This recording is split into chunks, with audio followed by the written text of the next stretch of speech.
The LX-150 will come with one round mandrel.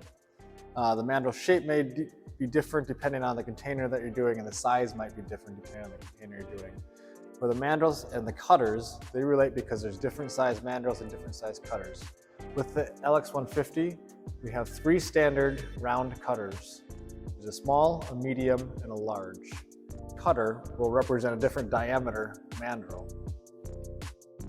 What we're going to do is open the door up to the machine, make sure that all the adjustment locking handles are loose. There's 1 for here, 2 for the bottom set, and 3 for the mandrel.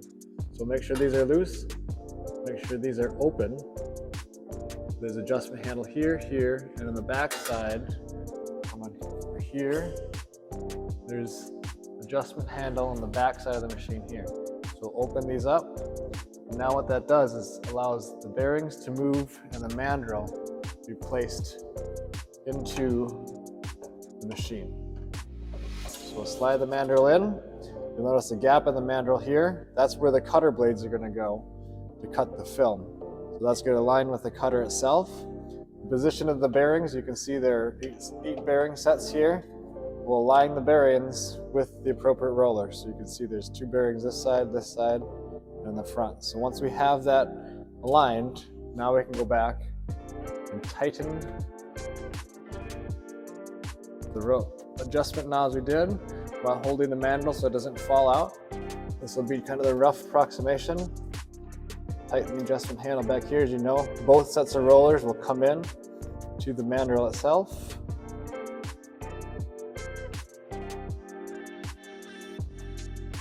Once it's secured, we can let go of the mandrel and it'll be placed. So we'll tighten it all the way, and then we'll take 1/2 turn back out. Now the bearing should be relatively loose on the top and the bottom. For the rubber wheels, the adjustment handle, we want to turn that and adjust it in until the clutch clicks on the back of the hand knob. That way you can make sure that these rubber wheels have good contact on the bottom and top. Now the rubber drive wheels here, these are just idle wheels for the spin, not connected to anything. The bottom set of wheels here is what dictates the cut length and the film delivery. We want to make sure there's sufficient pressure on the rubber wheel and the mandrel itself. You see, this is tied to the timing belt in the back, and I cannot spin this.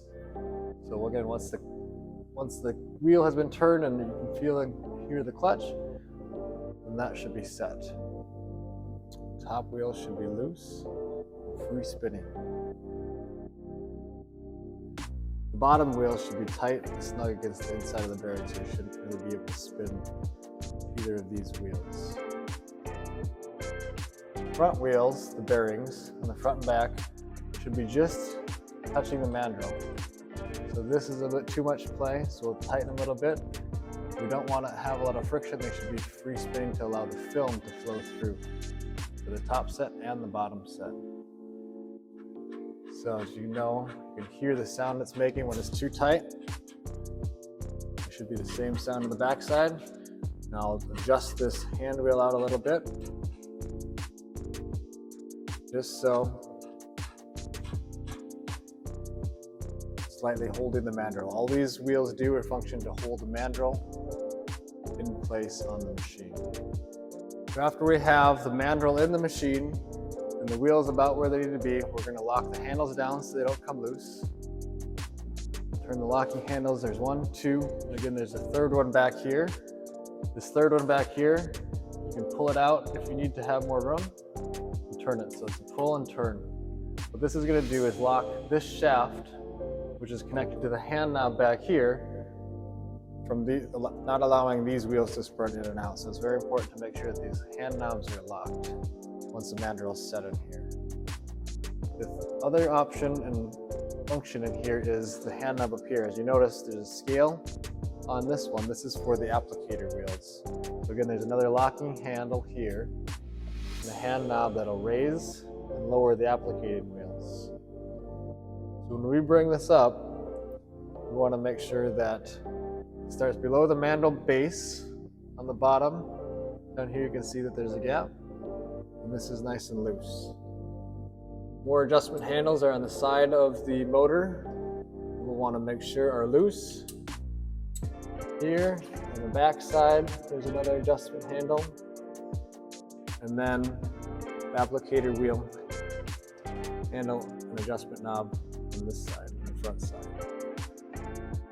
So once these are opened up, we can see from the front side of the machine where the applicator wheels are free of the mandrel itself. This should be loose, free spinning and below the mandrel.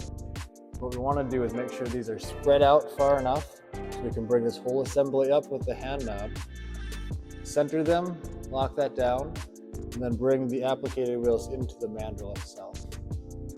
So we'll bring the applicator wheel height up, so the center of the applicating wheel is aligned with, there's a screw here and attached as a bearing. These are all centered all the way across. Once we have the height, we can use the adjustment knob to move applicator wheels in and out. Again, this is still loose. As you can see, I turn one knob that brings these applicator wheels in and out. Now to test where this is, there's the inside of the bearing. You can spin it. I'm going to bring this in until I can spin the wheels with my finger. I'll bring it out, bring it in, you can see adjustment. Now I want this just to touch the end of the bearing to turn these wheels. If I have it too tight, what's going to happen is we're going to indent this rubber wheel here, which is not going to allow for the film to come on the container correctly. If I have it too loose and too far spread apart, it's not going to allow the film to come off the mandrel onto the container. Again, we just want to touch the inside of the bearing and spin the wheel here. Once we have that set with the height, again here and centered, for the height, we want to bring the wheels in, just have them touch, and then lock the locking handles down for the applicator wheel height and applicator wheels to have them set. There are 3 locking handles and a jam nut to tighten down after everything is centered. After the mandrel is set in the machine and adjusted, we have a photo eye to read the print registration on the film. As you can see, there's a slot in the top fin of the mandrel, and this can be adjusted by the 2 screws down here. So without knowing anything, we'll place the label and the sensor about halfway in the slot itself and tighten this and this screw to fix the label sensor on here. I want to make sure that the sensor itself does not come in contact with the fin. So if it is, we want to make sure that the fin is directly in the center of the sensor itself. So on the sensor, there's a vertical position to go up and down in the slot, but there's also a horizontal adjustment with 2 screws on top here. What this is going to do is allow the sensor at the tip of this sensor to go left and right within the slot. Depending on your lay flat width, the larger the lay flat width, the larger this fin is going to be. You might have to adjust these screws and bring this whole photo eye back towards the back of the machine. You want to be centered in the slot in this area where we're reading.